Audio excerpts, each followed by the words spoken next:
Hughie Erskine was a good-looking man. Hughie Erskine was the best-looking gentleman in London.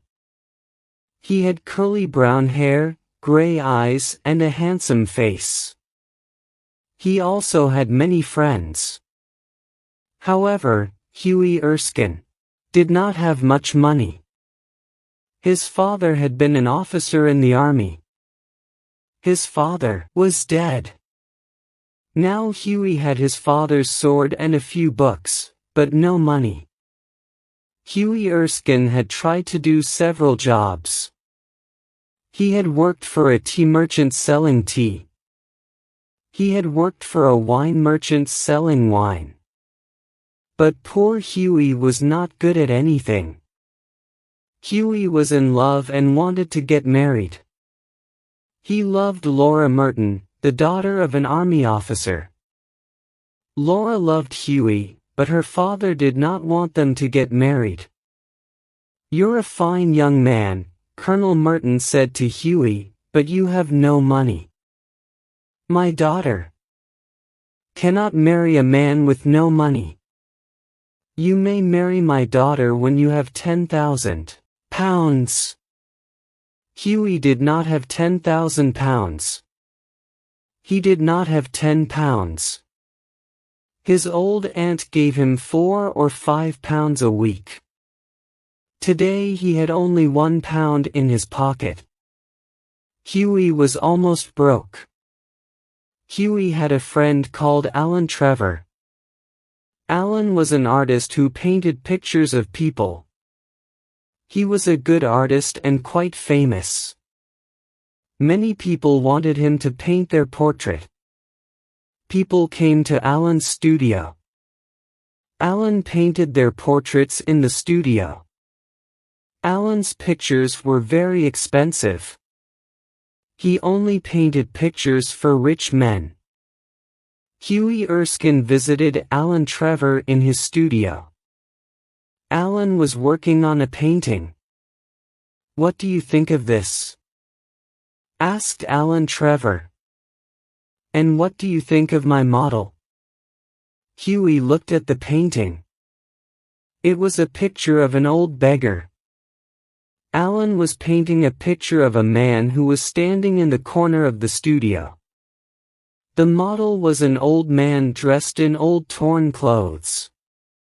The old man's face was sad. With one hand he held out a hat. In the other hand he held a stick. "My model is wonderful," said Alan. "Have you ever seen such a wonderful beggar?" "Poor old man," said Hughie. "How sad he looks." "Of course," said Alan. "I don't want a beggar to look happy." "How much is a model paid for standing in your studio?" asked Hughie. "Not much," answered Alan. "Only £1 an hour." "And how much money do you get when you sell a picture?" asked Hughie.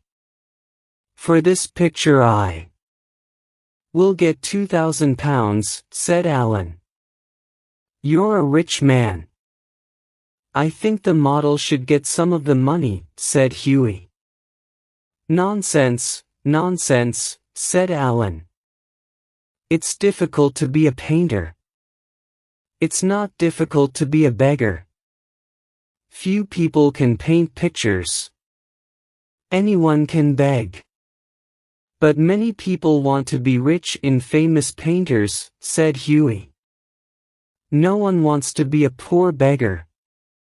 You artists are very unkind." Alan Trevor laughed. "I'm busy," he said. "Sit down and stop talking." A servant came in. "A gentleman is outside, sir. He wants you to paint his portrait. Can you speak to him, please?" "Don't go away," said Hughie. "I'll be back in a moment." Alan left the room. The old beggar sat down on a chair and rested. His hat was still in his hand. The old man looked so sad that Huey felt sorry for him. Huey put his hand in his pocket. He had £1. It was the last of his money. Well, he needs the money more than I do, thought Huey. Huey went across the room and put the £1 in the old man's hat. The old man was very surprised. He looked at the money and smiled. "Thank you, sir," he said. "Thank you very much." Alan Trevor came back into the studio and Huey left. He went to see Laura and told her about the beggar. "You gave all your money away," said Laura. "That was very foolish. My father will never let me marry a foolish man." "You are very foolish, but you are very kind and I love you very much." That night Huey met Alan Trevor at a club. Alan was looking very pleased. "I finished that picture," said Alan. "And my model was very interested in you. He asked me lots of questions." "Poor old man," said Huey.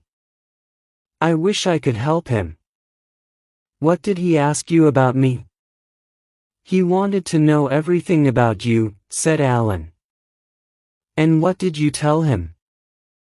"I told him everything," said Alan. "I told him all about you. I told him about Laura. I told him about Laura's father.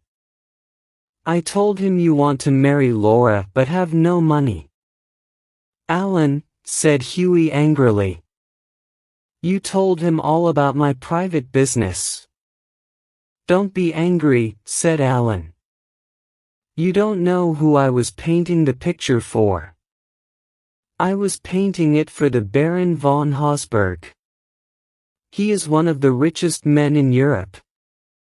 Baron von Hausberg was my model." The Baron dressed up as an old beggar. "Baron from Hausberg?" "Quite, Huey." "You mean that old beggar was the Baron himself?" "Yes," said Alan. "But I gave him £1, said Huey. "How I feel foolish." "You gave him £1, said Alan. "That's the funniest thing I've ever heard." Alan Trevor could not stop laughing. Huey Erskine walked home. He felt foolish. He had given his last £1 to a millionaire. When Laura's father would hear about this, the colonel would never let his daughter marry a fool. The next day, Huey Erskine had a visitor. Huey did not know the man. "How can I help you?" asked Huey. "I have come from the Baron von Hausberg," said the visitor. "The Baron von Hausberg," said Huey Erskine. "I did not know him when we met yesterday. I want to tell the Baron that I am sorry. I think I was rude to him." The visitor smiled. "You were not rude to the Baron," he said. "The Baron asked me to give you this." He gave Huey an envelope. Huey thanked him and looked at the envelope. These words were written on the envelope: "A wedding present to Huey Erskine and Laura Merton from an old beggar." The side was a check for £10,000.